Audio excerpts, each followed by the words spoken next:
ఆత్మవిశ్వాసం మార్కెట్లో కొనుక్కుంటే దొరికేది కాదు. ఆత్మబలం మరెవరో ఇస్తే వచ్చేది కాదు. దొర పోకడలను ఎదిరించి నిలిచి సత్తా చాటిన ఆ వ్యక్తి ఇప్పుడు లోక్సభ సమరంలోకి దూకుతున్నారు. నాడు ఆత్మగౌరవం కోసం పోరాడాడు, నేడు అభివృద్ధి కోసం ప్రధాని మోదీ మార్గనిర్దేశంలో నేను సైతం అంటూ కదులుతున్నారు. గత అసెంబ్లీ ఎన్నికల్లో తెలంగాణలో బీజేపీ జెండా రెపరెపలాడేలా చేసిన ఈటెల తాజాగా జరుగుతున్న లోక్సభ ఎన్నికల్లో నిజమైన ఆత్మగౌరవాన్ని తెలంగాణ ప్రజలకు సిద్ధింప చేయాలంటే కాషాయ జెండానే ఎగరాలన్న సందేశంతో మన ముందుకు వస్తున్నారు. మల్కాజ్గిరిలో బీజేపీ జెండా ఎగరవేసేందుకు అసలు యుద్ధం మొదలుపెట్టాడు. పాలకుల ముసుగులో చేసే దౌర్జన్యాలను అంతం చేసేందుకు అక్కడ నరేంద్రుడు, ఇక్కడ రాజేంద్రుడు అంటూ మన ముందుకు వస్తున్నారు. ఈటెల రాజేందర్ తెలంగాణ రాజకీయాల్లో బలమైన నాయకుడిగా ఎదగాలనుకున్నాడు. రాజకీయాలు కేవలం పైసలుంటేనే, పరపతి ఉంటేనో, వారసత్వం ద్వారానో మరి వేరే వాటి వల్ల రాదని తెలుసుకున్నాడు. రాజకీయం ప్రజలతో, ప్రజల కోసం చేయాలనుకున్నాడు. అందుకే ఆయన సొంత నియోజకవర్గం హుజురాబాద్లో పేరు పెట్టి పిలిచే కార్యకర్తలు, సాధారణ పౌరులు వీళ్ళల్లో ఉంటారంటే అతిశయోక్తి కాదు. ఆయన ఇచ్చిన ధైర్యం ఇప్పుడు తెలంగాణ ప్రజలకు కొత్త దిశానిర్దేశం చేస్తుంది. కులాంతర వివాహం చేసుకున్న ఆయన ఆదర్శ భావజాలాన్ని వ్యాప్తి చేశారు. వామపక్ష భావాలున్న ఈటెల ప్రజల ఆకాంక్షలు నెరవేర్చేందుకు రైట్ వింగ్ పాలిటిక్స్ వైపు మొగ్గు చూపారు. ఈటెల స్వస్థలం హనుమకొండ జిల్లా కమలాపూర్ మండల కేంద్రం. ఏదైనా చేయాలనే కోరిక ఉండడం, ఆలోచన చేయడం ఎవరైనా చేసే పనే. కానీ ఈటెల మాత్రం తన మార్కు చూపించాలని తప్పించేవారు. అది పౌల్ట్రీ అయినా, పాలిటిక్స్ అయినా రెండింటిలోనూ తనదైన ముద్ర వేసి ఔరా అనిపించుకున్నారు. శత్రువులను సైతం ప్రేమించే గొప్ప మనసు రాజేందర్ది. పౌల్ట్రీ రంగంలో అడుగుపెట్టి ఆర్థికంగా అంచెలంచెలుగా ఎదిగిన ఈటెల అటు రాజకీయాల్లోనూ ఒక్కో మెట్టు ఎక్కారు. కేసీఆర్ తెలంగాణ కోసం కొట్లాడతారని మనసా వాచా నమ్మారు. అందుకే తెలంగాణ కోసం తాను కూడా అదే దారిలో నడిచారు. 2001లో జలదృశ్యంలో టీఆర్ఎస్ స్థాపించినప్పటి నుంచి కేసీఆర్ని ఈటెల గమనిస్తూ వస్తున్నారు. ఆయన వెన్నంటి నడవాలని నిలిచి రాజకీయాల్లోకి అడుగుపెట్టారు.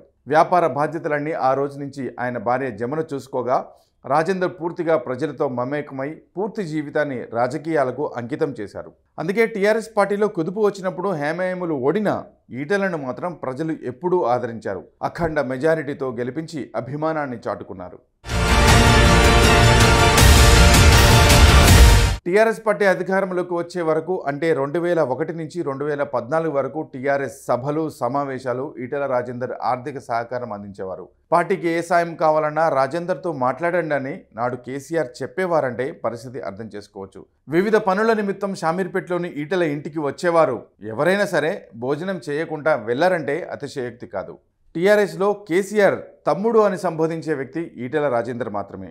అడిగిన వారికి కాదనకుండా సాయం చేస్తారని ఈటెల కుటుంబానికి గుర్తింపు ఉంది. రాజకీయాల్లో ఇప్పటివరకు అవినీతి మరకలు లేని వ్యక్తి ఈటెల రాజేందర్. అలాంటిది ఉన్నట్టుండి తెలంగాణ ప్రభుత్వం ఈటెల రాజేందర్పై అసైన్ భూముల ఆక్రమణ కేసులు బనాయించింది. అభాసు పాలైంది. రాజకీయంగా ఎదుగుతుండానన్న కక్షతో ఈటెల రాజకీయ జీవితాన్ని ధ్వంసం చేయాలని చూశాడు కేసీఆర్. కానీ అరచేతితో సూర్యకాంతిని ఆపడం ఎవరితరం? అదే ఈటెల విషయంలో నిజమైంది. ప్రజల్లో ఈటెల పట్ల కేసీఆర్ ఇమేజ్ రోజు రోజుకి పెరిగిందే కానీ తగ్గలేదు. కేసీఆర్ కుటుంబ సభ్యులు కేటీఆర్, హరీష్ రావు, కవిత తర్వాత టీఆర్ఎస్లో అంతటి ప్రాధాన్యత పొందారు ఈటెల రాజేందర్. ఇదంతా ఎవరో ఇస్తే లభించేది కాదు, వ్యక్తిత్వంతో సాధించింది. సుఖాలు మీరే పొందండి, కష్టం ఉంటే నేనున్నాననే తత్వం ఈటెలది. కార్యకర్తలకు ఏ కష్టం వచ్చినా నేనున్నానంటాడు. తెలంగాణ రాష్ట్ర వ్యాప్తంగా ఉన్న టీఆర్ఎస్ శ్రేణులు వివిధ పనుల కోసం ఈటెల రాజేందర్ను కలిసేవారు. వారందరి సమస్యలకు పరిష్కారం చూపేవారు. పార్టీ పట్ల కార్యకర్తలకు, నాయకులకు నమ్మకం కలిగించిన ధీరుడు ఈటెల రాజేందర్. ఇలా ఒక్కో అడుగు వేసుకుంటూ క్రమేపీ టీఆర్ఎస్లో ఈటెల రాజేందర్ పవర్ సెంటర్గా మారాడు. పార్టీలో నెంబర్ 2 కావడాన్ని కేసీఆర్ జీర్ణించుకోలేకపోయాడు. రాజకీయంగా ఈటెల రాజేందర్ పార్టీలో ఉంటే ముప్పని భావించారు. అందుకే ఈటెలను టీఆర్ఎస్ నుంచి బయటికి పంపాలని నిర్ణయించుకుని అసైన్ భూముల వ్యవహారాన్ని తెర మీదకి తెచ్చాడు కేసీఆర్.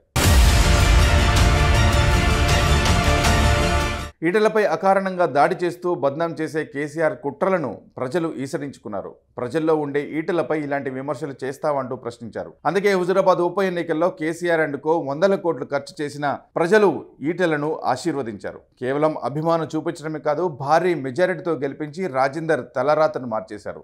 రాష్ట్ర రాజకీయాల్లో కీలక భూమిక పోషించిండని దీవించారు. హుజూరాబాద్ ఎన్నికల్లో ఈటెల విజయం సాధించిన తర్వాత కేసీఆర్ మరింత కక్షపూరితంగా వ్యవహరిస్తుంటే అంతే ధైర్యంగా కేసీఆర్ని ఎదుర్కొంటూ ఈటెల ముందుకు సాగుతున్నారు. 2023 అసెంబ్లీ ఎన్నికల్లో పోటీ చేసేందుకు అగ్ర నేతలు సైతం వెనుకాడితే ఈటెల సాక్షాత్తు సీఎం కేసీఆర్ పై పోటీ చేసి సత్తా చాటారు. గత ఎన్నికల్లో హుజూరాబాద్, గజ్వేల్లో నియోజకవర్గాలు అనూహ్యంగా ఓటమి పాలైనప్పటికీ హుజూరాబాద్ గడ్డ నుంచి 7 సార్లు ఎమ్మెల్యేగా విజయం సాధించారు. తాజాగా జరిగిన తెలంగాణ అసెంబ్లీ ఎన్నికల్లో బీజేపీ 14% ఓట్లు రాబట్టడంలో కీలక పాత్ర పోషించారు. గాలికి బలపం కట్టుకున్నట్టుగా రాష్ట్రమంతటా తిరిగి పార్టీ కోసం అహర్నిశలు కష్టపడ్డారు. తాజాగా లోక్సభ ఎన్నికల్లో పార్టీ ఆదేశాల మేరకు రాష్ట్రమంతటా ప్రచార భేరీ మోగిస్తున్నారు. మల్కాజ్గిరి ఎంపీగా పోటీ చేసి తెలంగాణలో రాబోయే రోజుల్లో బీజేపీ పాలనకు బాటలు వేయాలని ప్రజలు కోరుకుంటున్నారు.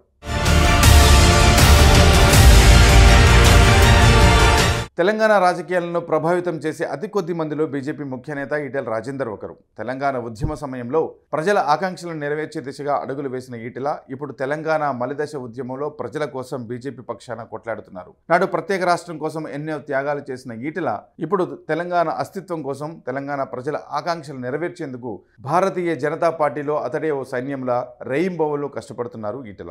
ప్రధాని నరేంద్ర మోదీ, బీజేపీ చీఫ్ నడ్డా, కేంద్ర హోంశాఖ మంత్రి అమిత్ షా అడుగుజాడల్లో నడుస్తున్నారు. తెలంగాణలో కీలక ఎంపీ స్థానాల్లో విజయం కోసం ఈటెల అహరహరం కృషి చేస్తున్నారు. ఉదయం లేచిన దగ్గర నుంచి రాత్రి నిద్రపోయే వరకు పార్టీ కార్యక్రమాలతో బిజీగా ఉంటున్న ఈటెల కార్యకర్తలకు మనోధైర్యాన్ని అందించడమే కాదు, ప్రధాని నరేంద్ర మోదీ ఆలోచనను సాకారం చేయాలన్న లక్ష్యంతో పనిచేస్తున్నారు. దక్షిణాదిన కర్ణాటక తర్వాత తెలంగాణలో అధికారాన్ని దక్కించుకోవాలని ప్రయత్నిస్తున్న బీజేపీ తెలంగాణపై చానాళ్లుగా దృష్టి పెట్టింది. అది గత ఎన్నికల్లో కొద్దిగా మిస్ అయింది. కానీ ఈ లోక్సభ ఎన్నికల్లో మెజారిటీ సీట్లను బీజేపీ గెలుచుకుంటే రేవంత్ సర్కార్కు కౌంట్ డౌన్ మొదలైనట్టే.